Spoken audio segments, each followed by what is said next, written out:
Hey, how's it going? Welcome back. Welcome to another episode of the Live Life Now podcast.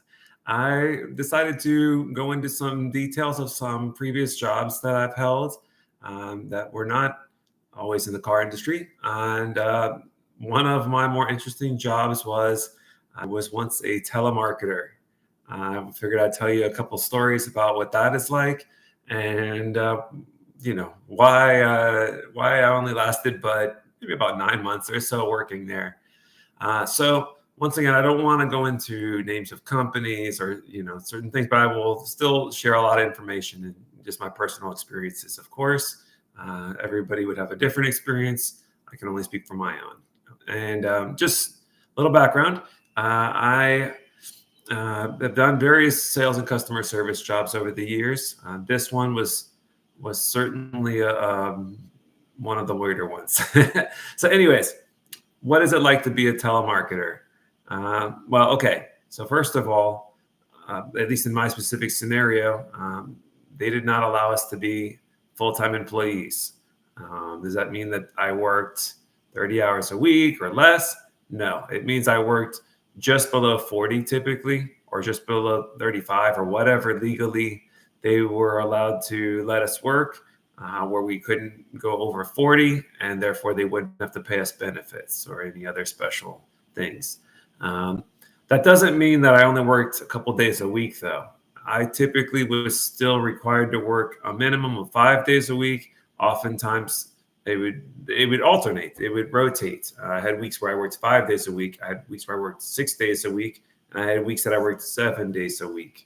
I remember one time taking a day off. I believe I had to work 18 days in a row or something because I took one day off because of the day it fell on and having to make up those hours on another day. Typically, during the week, you would work 4-hour shifts. During the weekends, you would work longer shifts. We were typically cold calling people. I was selling insurance on appliances that people had purchased from a retail store, and sometimes there was different levels of the type of cold calling we were doing. The easiest one and the higher expectations were on a certain scenario where they had previously purchased the insurance on the appliances and you were calling to renew the insurance on the appliances. However, that was usually reserved for your higher sellers, your more experienced sellers. So when you are new, the way it worked is you worked at the bottom of the barrel. You were working the leads that they did not buy the insurance. They've never purchased the insurance. And now you are trying to sell them on purchasing the insurance after they've already told the store employee no, who was, trying to sell it to them. 9 times out of 10, they should have been offered the insurance when they were at the store and turned it away. Also, you were fighting against the fact that a lot of people, depending on what the appliances were, may not have seen the benefit of having insurance on their appliances. It's not like the auto industry where you're required to have insurance on your car in the United States, or the medical industry, health insurance industry, where you're required to have insurance for health without otherwise have penalties. Anyways, so there were some cool things about it. Number one, there was a training. We were paid for it. The training, though, was pretty brief, and it was a sign of things to come. I was in a class or a training with people. I was already, this would have been around 2004-ish or somewhere in that range. And I was already about 23 years old. A lot of the people that were working there were either younger than me, maybe, straight out of high school, or a lot older than me, maybe, 50s, 60s, whatever the case may be. There were teams. We would sit in rows, and the supervisor would sit at the end. They could listen in on our calls at any point. They would offer advice. They would coach us. We had a script that we had to follow, and it would say something along the lines of, good afternoon, Mr., Miss, whatever. I'm Brian, I'm calling, whatever. Just going through the basic spiel that we had to give. And, yes, we could deviate from the script, but you wanted to follow the script at least the majority of the time. Reason being, they were listening in, and these were proven scripts in their eyes. So this was not an easy job. Let me be clear. There were sales expectations that within the first 90 days, if you didn't reach their goals, the ones that everybody had to reach as a bare minimum, you were fired. So that was already a tough break. Next, depending on what type of leads you had, the easier the leads, the higher the expectations. And basically, you were required to sell to a certain percentage of people depending on how many phone calls you got. Keep in mind, though, 2004, and it's obviously probably even much worse now, a lot of people don't answer the phone. So you would be leaving a lot of voicemails. You would be getting a lot of people that you would call them, and you knew that you were probably speaking to the person you were asking for, like, hey, is Mr. Jones there? And you were probably talking to Mr. Jones, and he would lie to you and say, no, he's not here, call back later or whatever. And now they knew your number, and they would just either block your number or not pick up next time you called. We did not personally dial these customers either. So this was like an automatic dialer. When they picked up the phone is when the call started, and then you would have to read your script. We could offer insurance on appliances they didn't buy at that specific retail store. So if they had insurance on their lawnmower, but of course they may have had hopefully they had a refrigerator or something, you had the opportunity to sell them on insurance for their other appliances, even if they were not from the manufacturer that we typically try to insure appliances for. What did they get in this insurance? What was our selling points? They would get one free maintenance a year, and the cost of any repairs, as long as it was just wear and tear, would be covered. As many, up to the cost of the replacement of that item. So if something was considered basically like a lemon, and it was, something that was going to be less cost effective to keep repairing, then they would probably just give you a new one. And we could insure everything. I mean, stuff is expensive, like I said, like fridges, washers and dryers, stoves or ranges, microwaves even, weed whackers and lawn equipment, things along those lines were the main ones. But your key ones would definitely be your fridge and washer and dryer when they had those items. Those were the easiest sales, the ones that people considered of more importance, and versus like something that would be easily replaceable, like a lower cost item.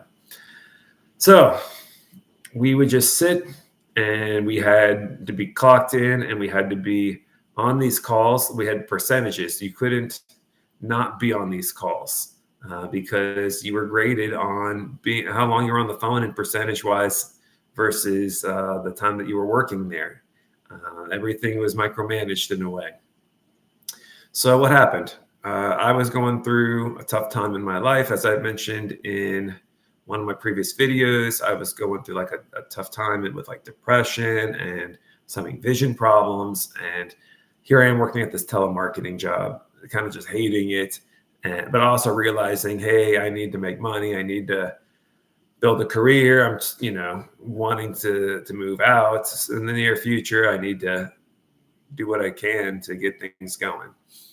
So I continued with the job. I increasingly got more and more over the top.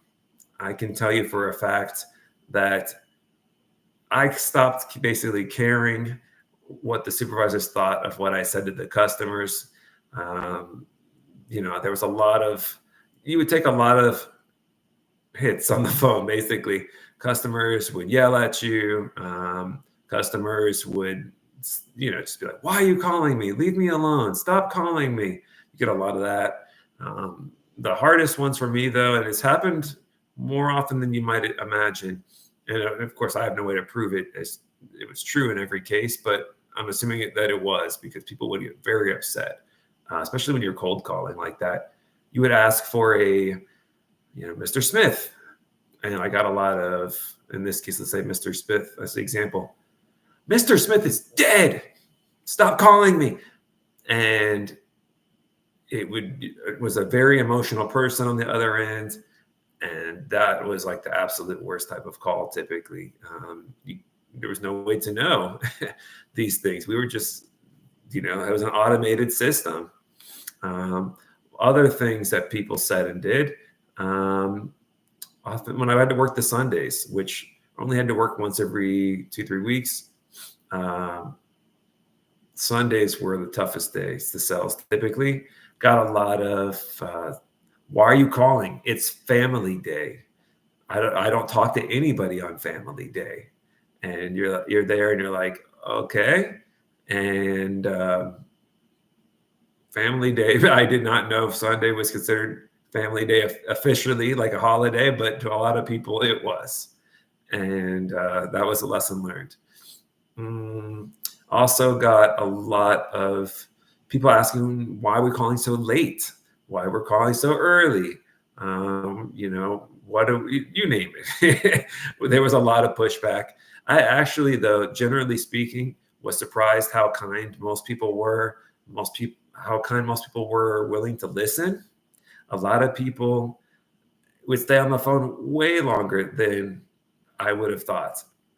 So as time went on and I started getting more and more unhappy in my job, I realized that the days went very slow when you took a lot of calls, and then it counted against you as well, because they were tracking the numbers, and the more calls you took, and if you didn't get sales on those calls, it hurt your numbers and therefore gave them reasons to fire you, basically. So what did I start doing? Number one, to pass time, but also because it seemed to be a good sales strategy, I started doing my best to keep people on the phone with me.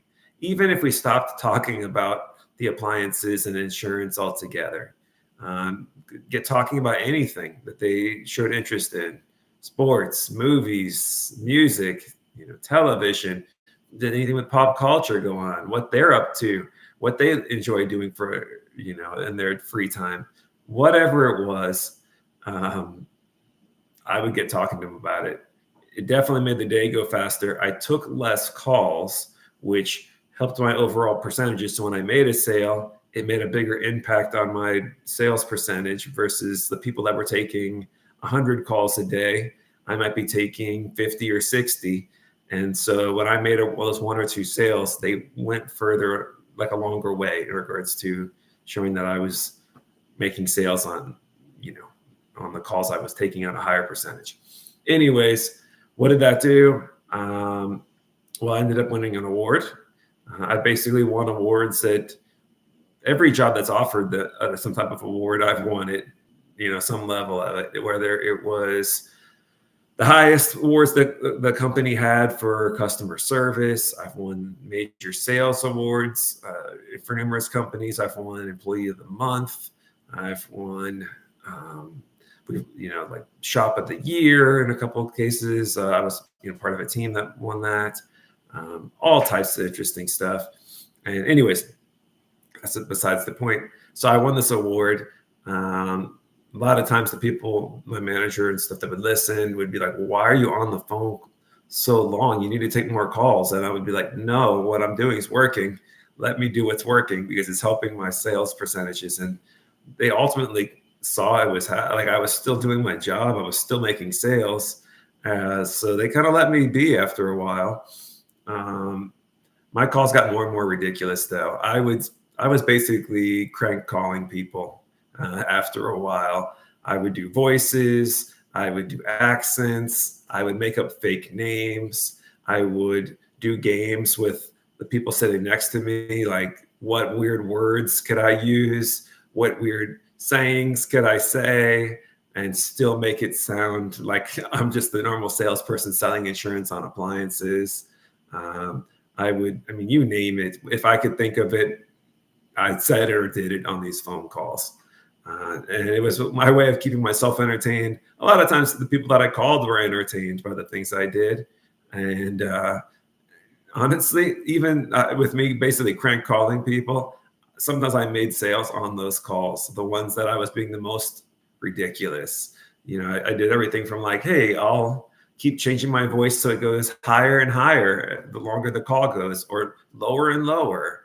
Or I, would just use random words or that typically there'd be no reason to use in a normal conversation with a person unless they're, a very specific scenario.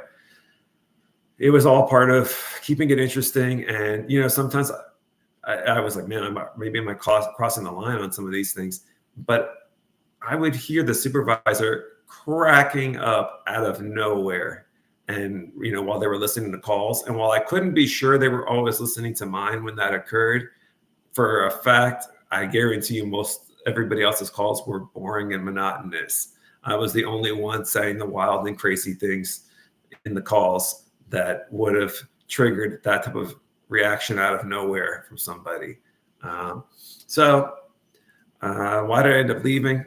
I just got to the point where I hated coming to work. I felt like I was always working. I didn't like selling insurance to people, especially in some cases where I felt they didn't even need it. Like, obviously, if they want to buy it, great. Good for me, I guess, and maybe hopefully good for them too.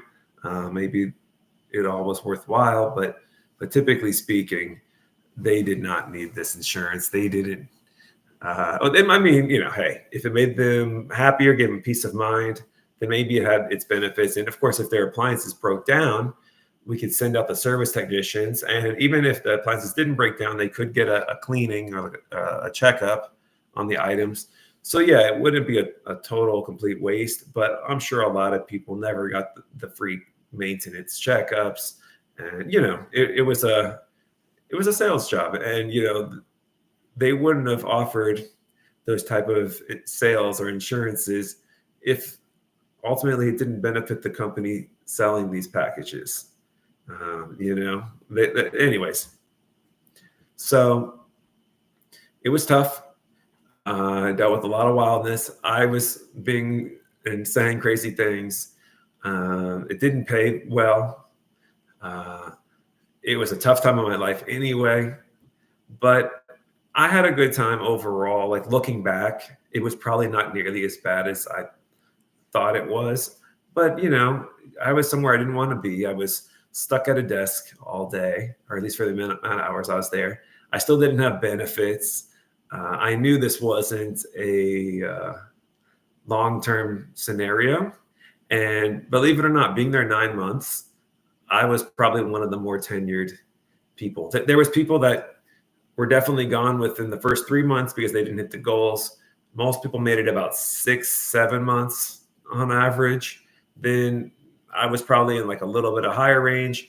The people that made it more than a year, they often stick around much longer than that. But generally speaking, a year or less was usually the top out point for most people. So there was high turnover.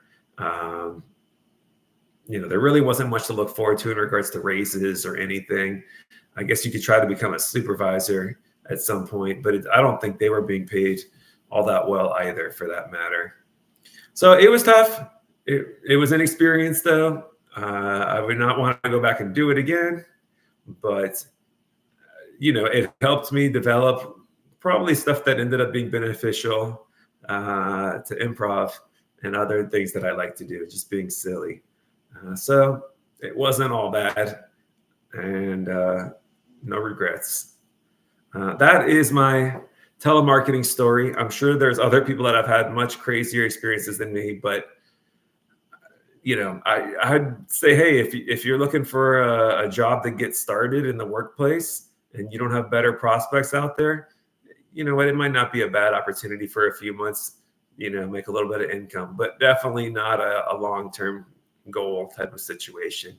The call center that I worked at has long closed now, and I don't know how many more call centers like that exist selling insurance on appliances. I'm sure they're out there. They're probably outsourced to other, regions in the world, but who knows? I just know that I'm glad I had the experience, but yeah, that was not for me. Thank you for listening, and see you in the next one. Have a great day.